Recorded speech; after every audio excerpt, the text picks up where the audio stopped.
Y este miércoles, curiosamente, tuvimos uno de nuestros más sonados fracasos. No, a ver, no lo quiero, me niego a llamarlo un fracaso porque no lo es. En este momento ha tenido solamente 2.700 visualizaciones.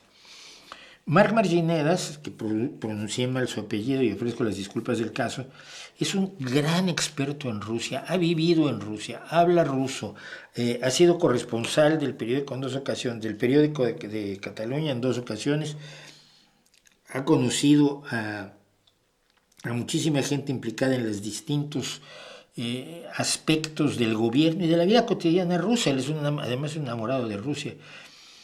Conoce el asunto a profundidad y ha estado trabajando en los últimos meses intensamente sobre la propaganda rusa.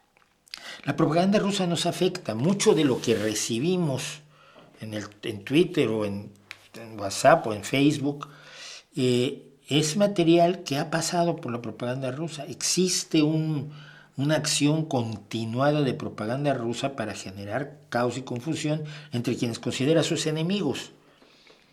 Y aquí hay algo muy importante. Usted puede decir, Estados Unidos también hace propaganda, pues sí, pero no hace esa propaganda de mentira. En todo caso, exalta de manera especial lo que considera sus logros, pero no es la mentira permanente como forma de causar el caos y de mejorar su posición en el mundo ante quienes considera sus enemigos.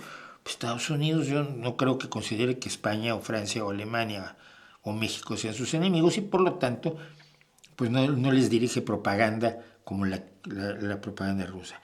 Ha estado Rusia presente en todo lo que ha estado pasando en el mundo, sobre todo en los últimos 20 años, cuando la llegada de Putin implica el regreso de las antiguas prácticas, no solo soviéticas, sino del zarismo, porque los zares inventaron y desarrollaron los sistemas de desinformación, como los protocolos de los sabios de Sion, y los sistemas de espionaje, y los sistemas de propaganda.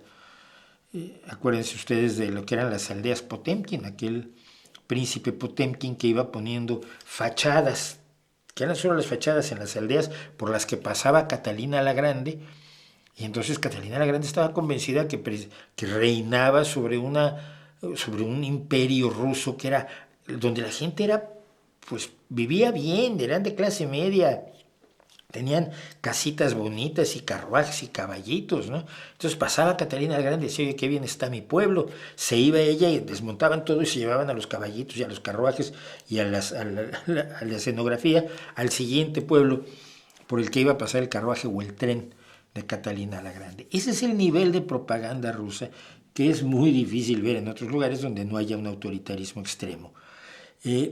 Pero me extraña mucho. Yo creo que mucha gente sigue convencida de que si el enemigo es Estados Unidos y Rusia es enemiga de Estados Unidos, pues Rusia es buena.